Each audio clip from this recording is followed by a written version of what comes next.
tulog sa gabi. Ay, nako.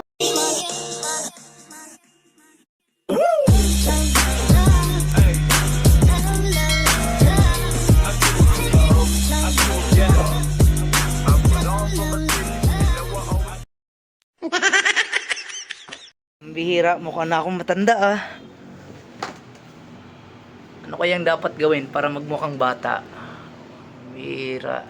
Puntahan ko nga si Kuya Ote. Pinatanungin natin kung ano yung dapat gawin. Paano magmukhang bata. Ipin kayo natin si Kuya Ote. Ano kayang ginagawa nito? Uy.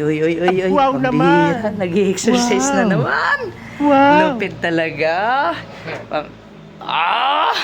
Parang hindi naman naiinat yung goma mo eh. Grabe yung exercise na ginagawa mo. Pamira. Kanina Kuya Otep, may nakasalubong akong bata. Sabi niya sa akin, mukha na daw akong matanda. Mukha na daw akong tatay tingnan. Sabi niya, mas mukha ka pa daw bata sa akin. Sabi mga hindi kasi nakakaalam, si Kuya Otep ay 37 years old na. Pero tingnan niyo, Hindi totoo yan. yung mukha niya. Bam, panis. Walang tigyawat yan. Tingnan mo yung kanyang pangangatawan, sexy, balanced diet. Tingnan mo nga, pa-flex mo nga yung yung braso mo. Bang! Wow naman! Hindi, kaya tinatanong niya sa akin, paano daw Kuya Otep ang gagawin? O bigyan mo rin na yung payo yung mga kasama natin na nanonood or manonood ng video mo.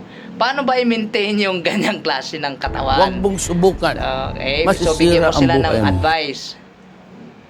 Una, tulog sa umaga. Ang kalawa, siyempre, tulog sa tanghali. Ang katatlo,